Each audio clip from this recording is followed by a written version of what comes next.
Hello, this is a 1990s era 26-inch wheel mountain bike, currently ridden by my brother-in-law, and it's in need of a bit of rejuvenation.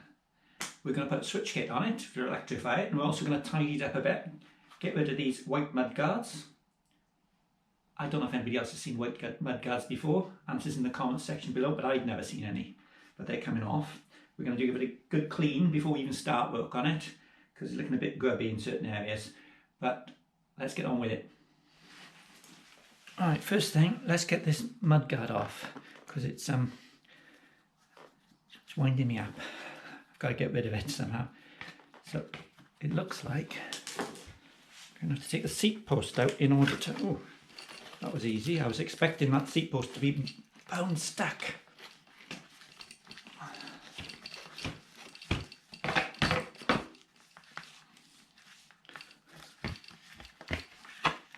So the button again was actually broken anyway, and that's probably why the piece of string was there to hold it on. Hooray! It's gone!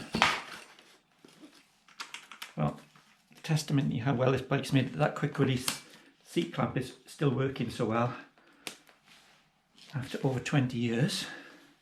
But the white mud guard is gone. We'll do the front one next.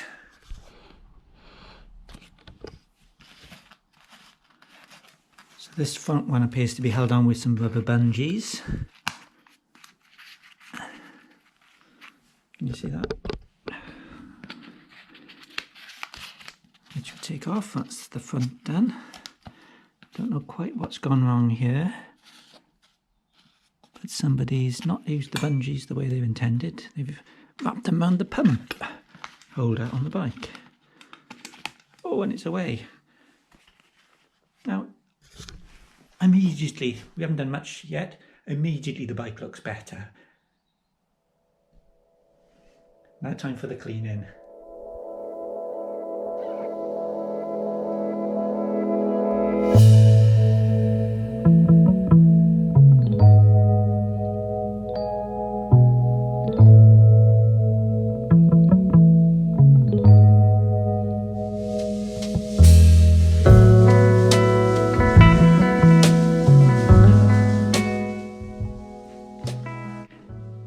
So we finished cleaning the bike, which was worth doing because it really was a lot of ingrained dirt and everything seemed to be working quite well. It's a lovely Shimano Dio LX group set on there, really well made, it's lasted well. A couple of issues, the front wheel is well out of alignment, but that doesn't matter of course because we're replacing the front wheel with the switch kit. The gears all seem to work okay, the brakes seem to work. We're going to need to put some new brake pads on it because they're really worn, but they are still available. So let's get on with it, let's get the switch kit installed. Here's the kit. I'm sure you don't need to see me unboxing it. You've seen many people on the internet unboxing things before, so we'll skip that bit for this video and we'll just get straight on with putting it onto the bike. Okay, let's get the original front wheel off first.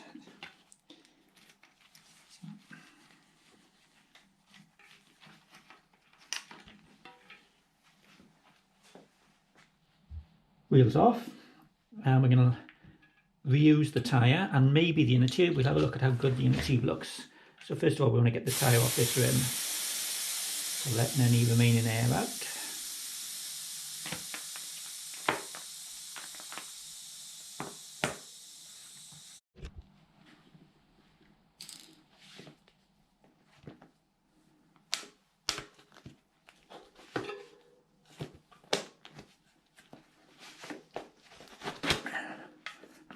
Oh, that came off fairly easily.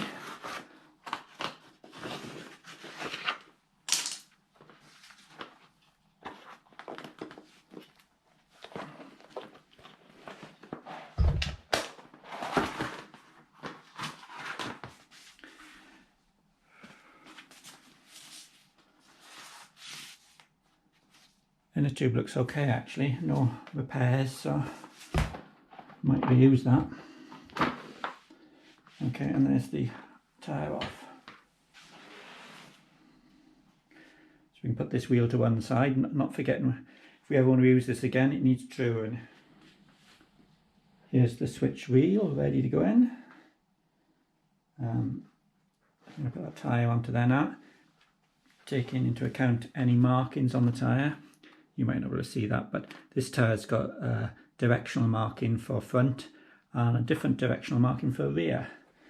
So get that right. Now the Swytch wheel comes with rim tape already on, so there's no need to swap the rim tape over.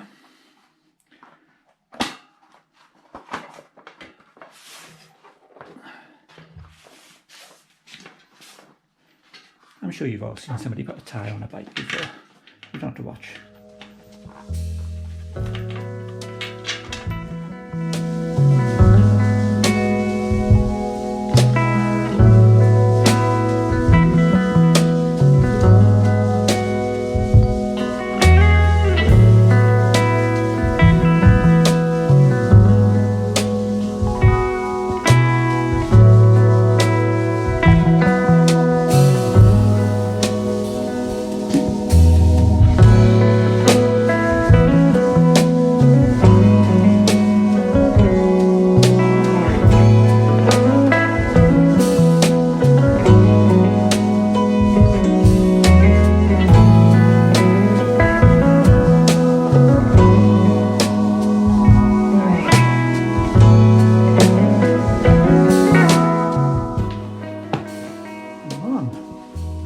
That was fairly easy, wasn't it?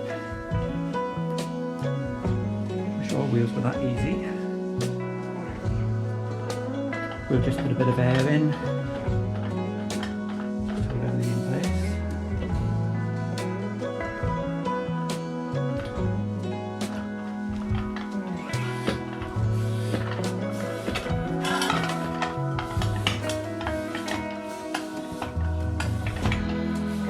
Okay, that would do for the moment. We'll put some more air in. Let me bigger the bike.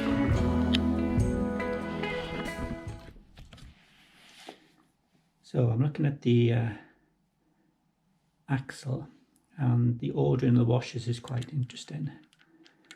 So there's this washer first here, which has a slot. So it has a tab in it, which is going to fit in the slot of the dropout. And then, well, it's a conventional washer, and then a bolt that's underneath this rubber cap. So the rubber cap's got to come off while we fit the wheel. And the instruction manual says it's important that the cable is pointing downwards when the bike is in its upright position. I'm assuming that's so that there's no danger of any water ingress. So this is going to be a bit fiddly to fit, but there's a similar rubber cap on the other side. That just pulls off that side. No cable running through this one. So let's loosen everything off. Actually, I can show you the washer on this side.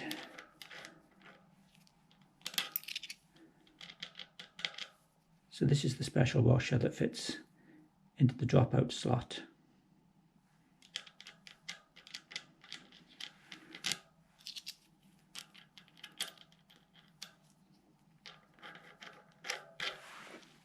Right, let's give it a go. Okay, bike upside down. Let's try dropping the wheel in from the top, letting gravity help us. So again, I've been made sure everything's lined up, ready to go in. So with the tab facing me, facing upwards now in this case.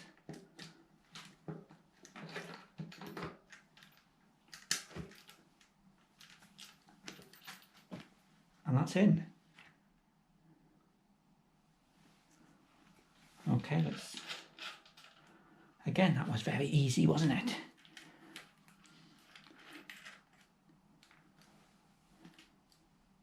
Okay, I think I'm going to need a bigger than usual spanner here. It's a 17mm spanner.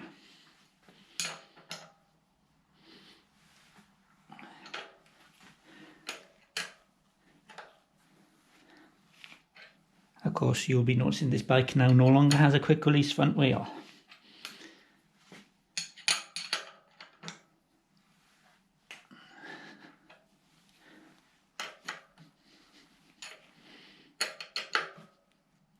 Okay, that's tight enough for the time being. We'll come on and tighten those bolts a little more when we finish setting up the bike, but that's tight enough just to get things set up. Let's get the bike back facing the right way up, but before I do that, I'm just going to show you how the washers are fitted.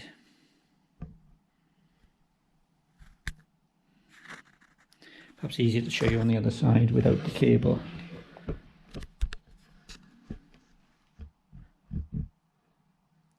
See how neatly that washer fits into the fork, the dropouts on the forks. Next step in the manual is to measure the gap between your left-hand crank arm and the frame, basically what clearance there is. So you probably can't see that on the video, but on this bike I'd say that's about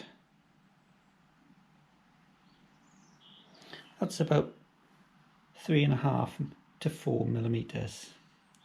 So there's a page in the instructional manual now which we're going to refer to. So based on that measurement of 3.5 to 4 mil, we're going to use Easy Fit Thin. Perhaps we'll try Easy Fit Regular and see if that fits. We'll try them both, I think. Testing to see whether the 4 mil or the 2 mil fitting is correct. This is the 4 mil. And it does just about fit, but I'd say that was too tight. Let's try the 2 mil. Yeah, that's more like it. Then there's plenty of gap there. So that's the one I'm going to use. So this is the assembly as it comes in the box. So what we're going to have to do is we can remove this section here, because this is for bikes where there is no gap between the crank and the crank arm, and you have to actually fit this to the crank arm. I think just to show you, perhaps your bike will be like that, so I'll just show you. But on some bikes they're asking you to fit this like so, and cable tying this to the back of the crank arm. But on this bike we don't need to do this because it's got essentially an old square taper style bottom bracket. So we need to remove this section with a Allen key. So here we go.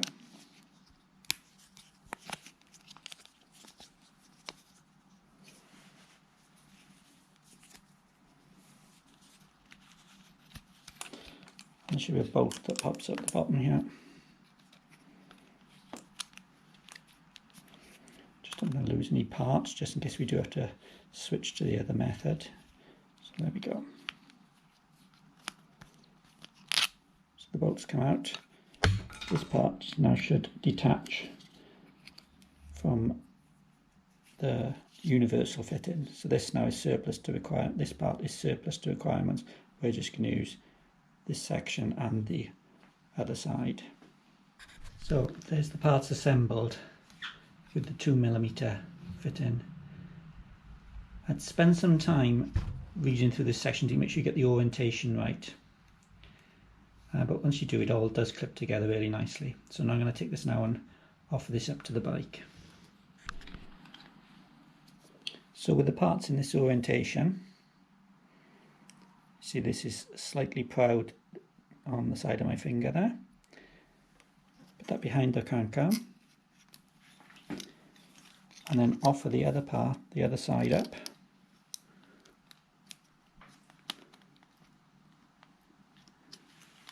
Being careful to line up all the tabs. And that snaps together.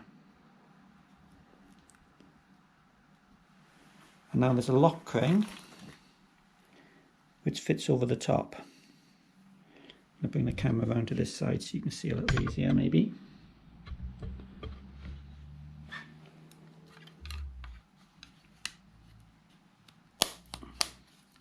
That snaps in place over the top.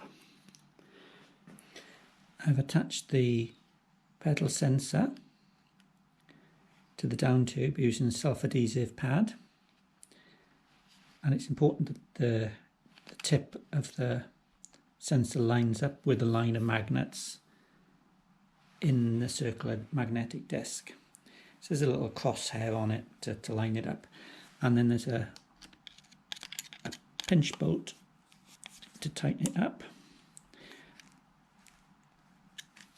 And I recommend that it has about 3mm clearance between the disc and the sensor.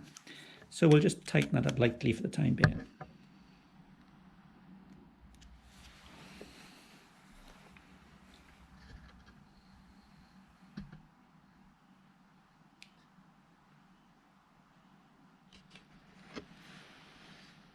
Now we have to attach the wire to the down tube and run it all the way up to the handlebars. But yeah, that cable now runs all the way up to the headset of the bike, ready for the handlebar bracket that we're about to fit.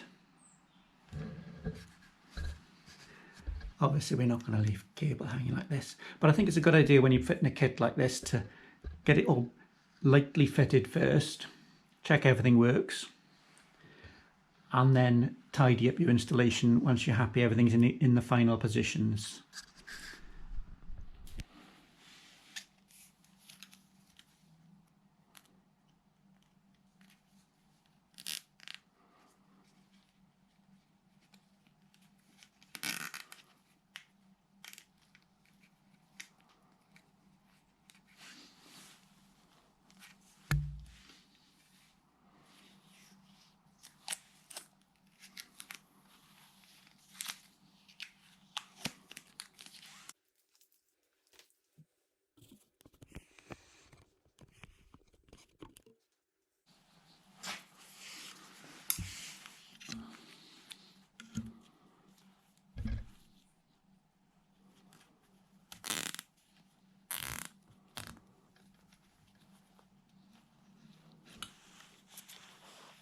I'm not going to pull that one up quite tight yet because I'm going to tension the cable as tight as I can. Get it in a straight line.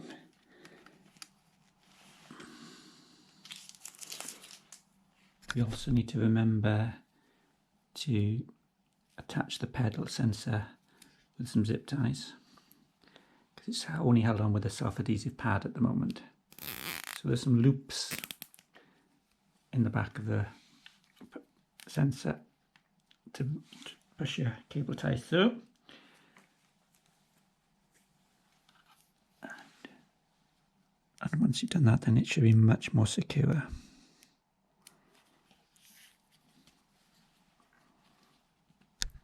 Now, based on this experience of zip ties, questionable whether my white zip ties show up more or less than the black zip ties. I'm going to replace these white zip ties, which I thought were clear but they're actually white, with these silvery grey zip ties. One at either end. And then I'm going to use thin black zip ties, but I'm going to try and space them where the logo is on the bike here, so we can see if we can conceal them a little.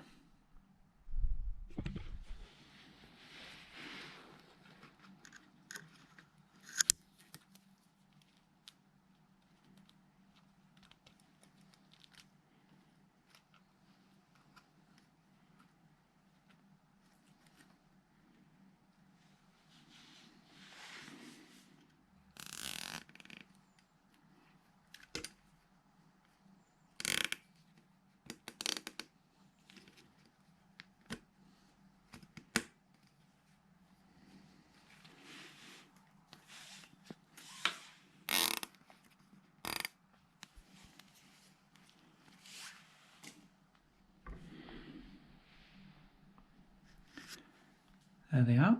So we've used 2 grey silver zip ties and 3 black zip ties. Chop the ends off those now. We'll see. Turn the bike back over and see what it looks like.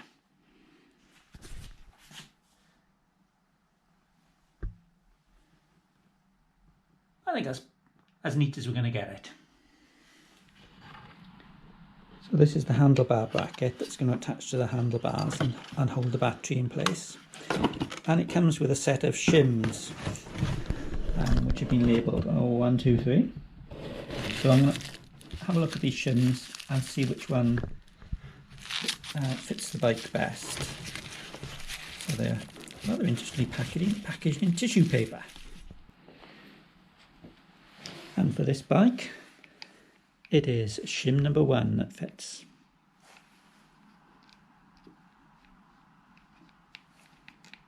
So when it's wrapped on the handlebar, there's a little bit of a gap. So as we tighten down the clamps, that's going to grip the handlebar. So I'm going to offer the handlebar bracket up to the handlebars. This is going to be a little bit fiddly, okay, when you do it, and now when I'm doing it with the camera running as well, it's going to be very fiddly. So fiddly, in fact, that it might not even fit.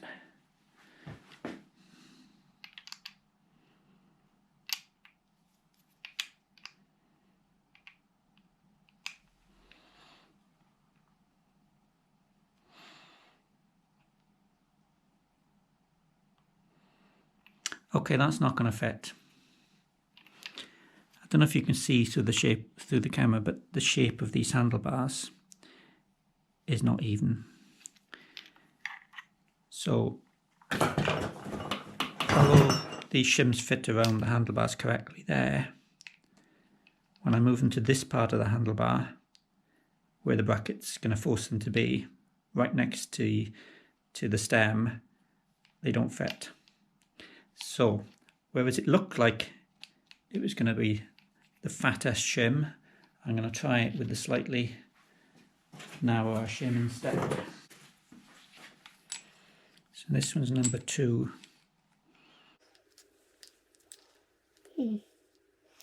That feels too loose.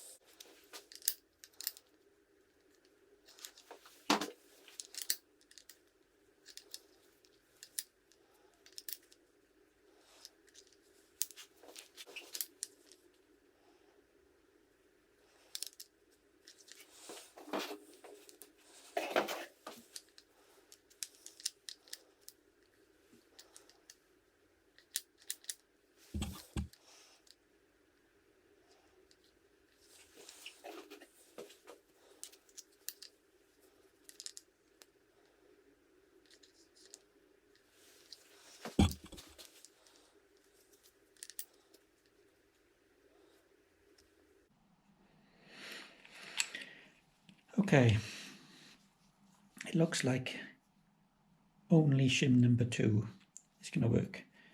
Shim number 3 is just slightly too thick.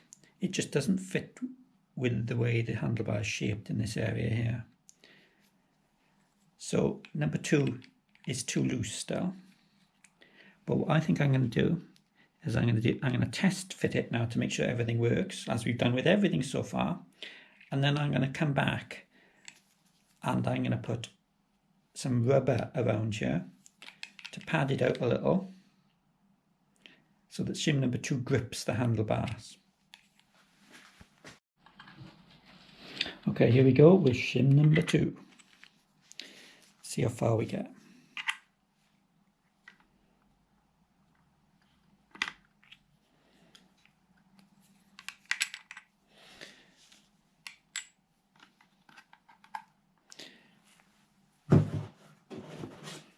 And the plate goes on top.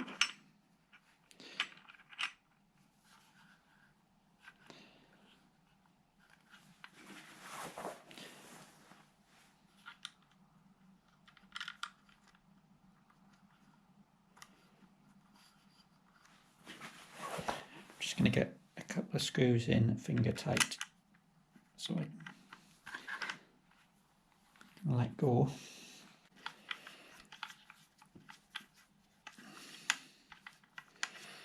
We'll tighten this up, I think, all the way, because it'll give us some idea then of how much rubber padding we're going to need to add to make this work. I don't think it's going to be that much. Perhaps just a little strip rolled inner tube or something like that. Do you know, that's not too bad. We're not going to need very much extra rubber at all here to make this work, because that's pretty tight as it is. So there's a little bit of movement there, but once you put just a strip of inner tube on the handlebars, once you put a little strip of inner tube on there, you'll be able to tighten it up fully home. But that's the best we can do. So shim number 2 is the compromise we've had to use there. So as you can see now, the bracket looks like this on the handlebars.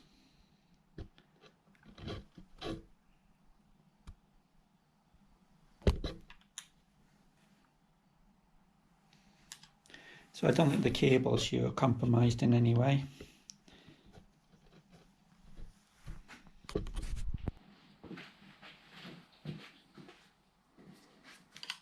We have the LED controller for this bag. So that's an upgrade to the standard display that you get with the bag.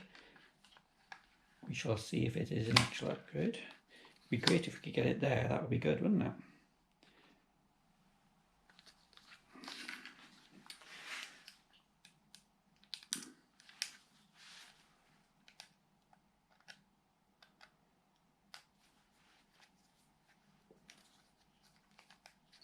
I don't think it is going to go there, because if I put it there it's going to interfere with the gear display on this bag, so we'll just put it there.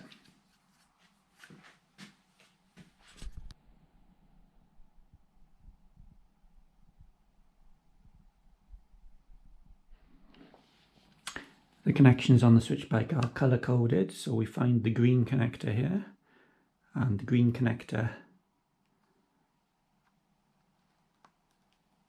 for the controller, and they snap together quite nicely. Note I'm not routing any of the cables properly yet. I'm just going to check that this kit works before we make a really neat installation of these cables. So we need the orange for the pedal sensor.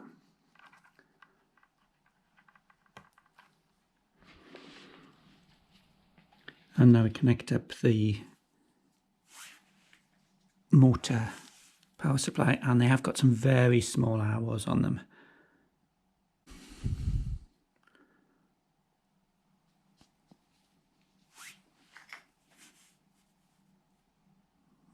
Nope, that's not lined up.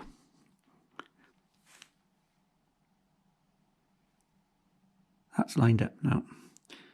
Can you see that? Probably not.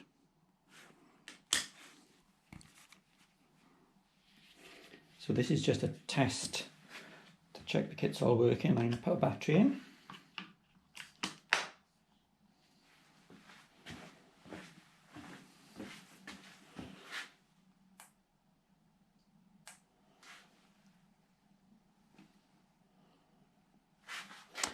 Okay, the moment of truth.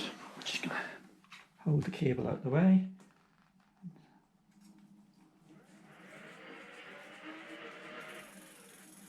We have a working Swytch kit. So I can see as I rotate the pedals, I can see a red flashing light. So all good. So now we proved the kit works, I think we're going to do a little bit more work now to tidy up our installation, because obviously cables hanging like this are not going to work. So see how there's a connector here. So we've got that much cable there, which is always going to stay with the wheel. Say we were to take this wheel off to fix a puncture at the roadside. Obviously we'd have to have a spanner with this as well. But I think what I'm going to do to allow for that possibility is I'm going to tape the cable to the suspension forks here, and I'm only going to use zip ties when I get higher up, so that in the event of a puncture and having to remove the wheel, I haven't got to break a zip tie at the side of the road. I can break through tape quite easily, but perhaps not a zip tie.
What I'm going to do, I think, with this is I'm going to let it follow the front brake cable so that the two cables are as one.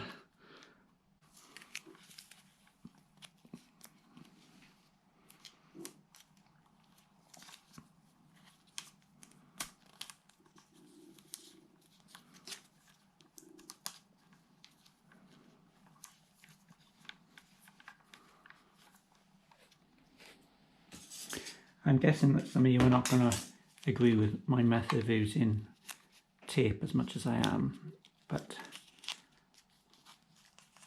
I just think where we're attaching two cables together, a zip tie is a bit too much. We'll see how this goes. We can always put zip ties on at a later date if this method doesn't work. I think that's quite nice there. I've attached the cadence sensor wire to, I think it's the front derailleur cable. I'll attach it again.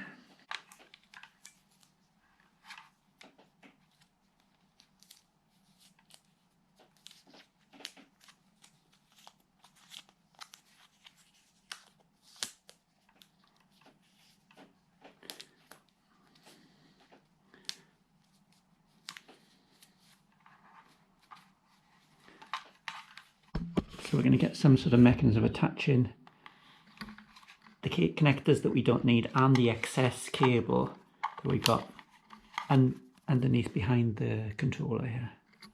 The bracket, sorry, behind the bracket. You can see here where I've taped the cables to the existing brake and gear cables of the bike. And it moves quite nicely as the steering of the bike moves. Now, do you remember that when we put the bracket on these handlebars initially, we found that their slightly unusual shape meant that we had to make a compromise with the shims that we were using. So what we're going to do is we're going to pad that out with a bit of old inner tube. So I'm just going to cut a piece of inner tube, just a little wider than the shim. So there's the shim.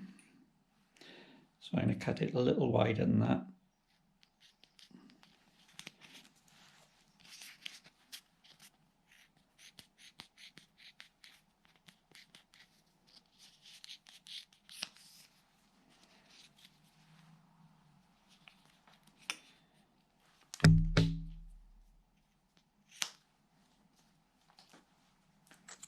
Just long enough to go round the handlebars once, and I think that'll be enough to give us enough grip. It's going to be very fiddly to fit back on. So I'm going to do one of these for the other side as well. To make the job a little less fiddly, I'm going to try and just temporarily fix these on with a piece of my favourite tape.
I think that's a success.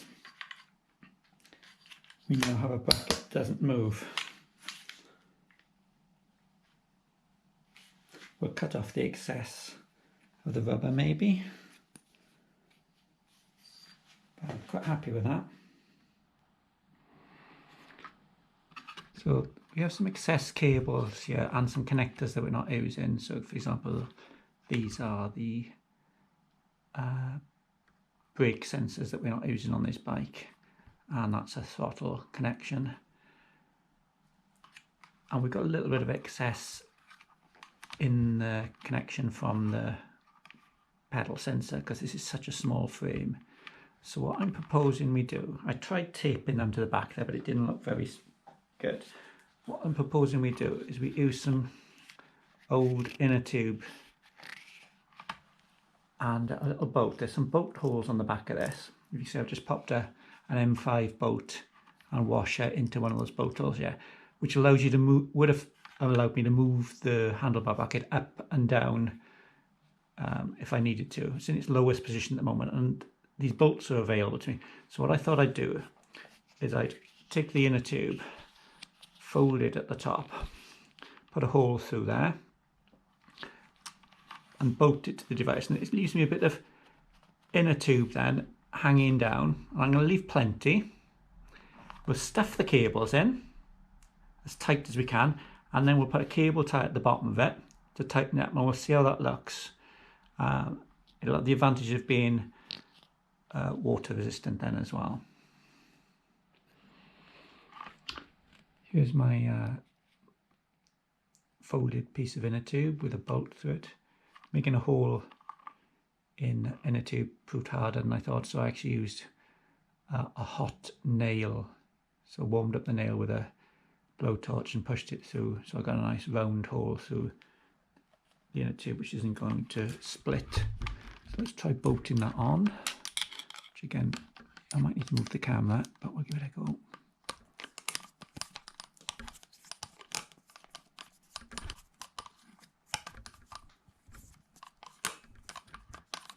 Okay, that's tight enough for the time being. So I've got lots of excessive inner tube now to stuff my cable into. Probably didn't need to use the part of the inner tube with the writing on, but that's the bit I've used. So let's take a pair of scissors.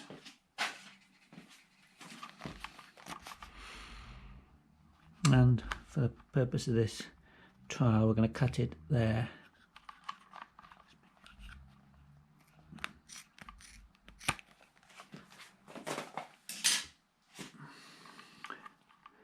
So now I've got this opening now.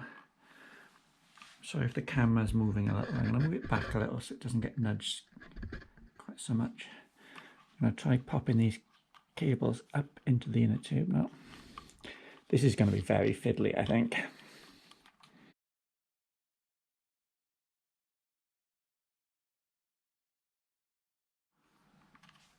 Okay, so that's all of the connectors that I'm not using on this bike. I've still got this excess of pedal assist sensor. I don't think that's going to fit in there as well.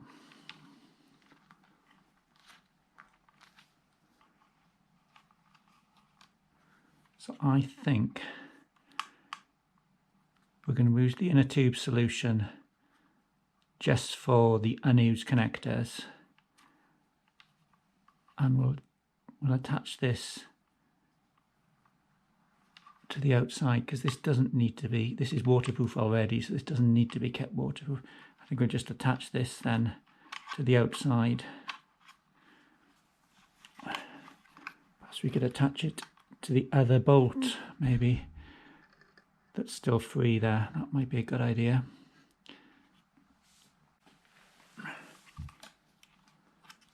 So the cable tie. I'm being careful to get this in exactly the right place. Well, nothing's exact here. This is not an exact science. We're making this up as we go along a little, aren't we? I think that's quite neat. So that's my excess sensors now, securely in a piece of inner tube. I can tighten this bolt up a little more. Again, excuse me if I knock the camera here.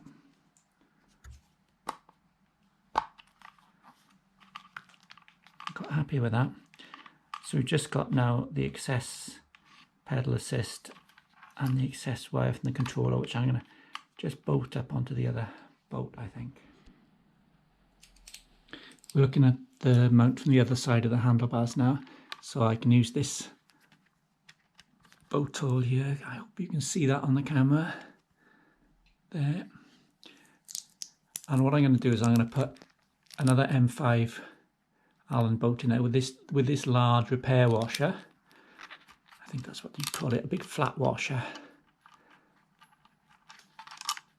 So that's very loose at the moment, and I'm simply going to loop my excess cable around this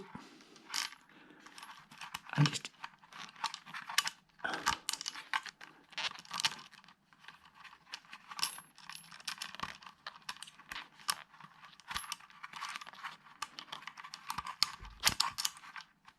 one, and then this is the excess cable for the pedal sensor.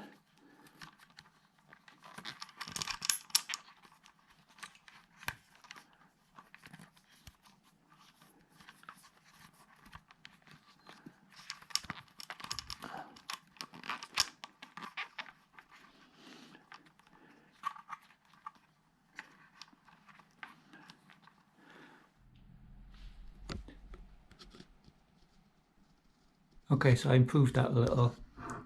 I've used a bigger repair washer, and it's much better because it's just the right size. So once I've tightened it up, the cables can't pop out over the top. So all I have to do is wrap the cables around. I've put a small bolt, so it's an M5 bolt, and I put an M6 nut behind this washer to give it a bit more space, and it's plenty of space to wrap my two cables that have got excess in them, the controller cable and the pedal assist sensor. And I think that's as neat as we're going to get it. I might cable tie these two together like that, but I think that's as neat as we're going to get. Yeah, so I have cable tied those together, and I'm pretty happy with that.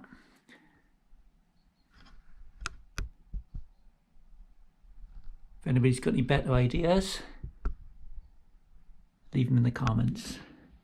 Or different ideas. They might not be better ideas, they might be different ideas, but this is what I've done.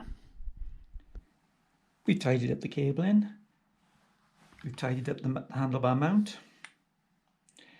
Just got one job left to do. It's really important to set your wheel size correctly. And the Swytch website, which I've got on my iPad here, has got instructions for the 3 different types of display that you can buy with the Swytch kit. So we've got the LED display on this bike. So there's instructions in here to how to enter the display, the settings on the display.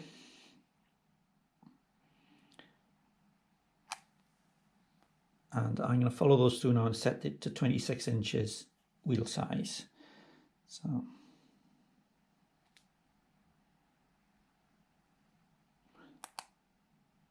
that's miles per hour.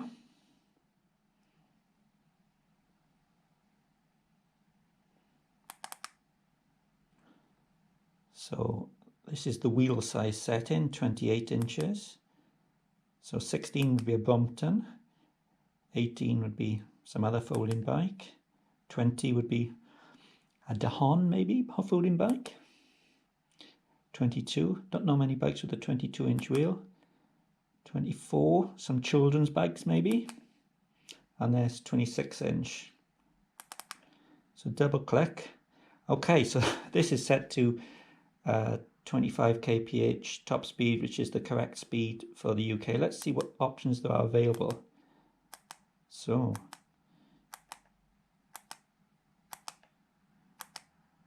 well, that's interesting. It appears you can go all the way from 10 up to 32 kilometers per hour. So I'm going to set it to the correct speed for the UK, which is 25 kilometers per hour.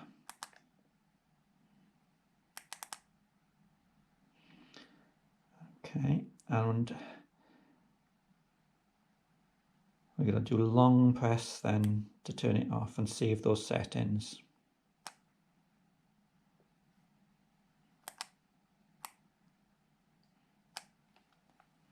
It seems to have saved it because it's in miles per hour. So it's time to give this bike a test ride. As usual, like when I finished working in this workshop, it's dark outside, so you'll have to wait till tomorrow until you see me ride this bike.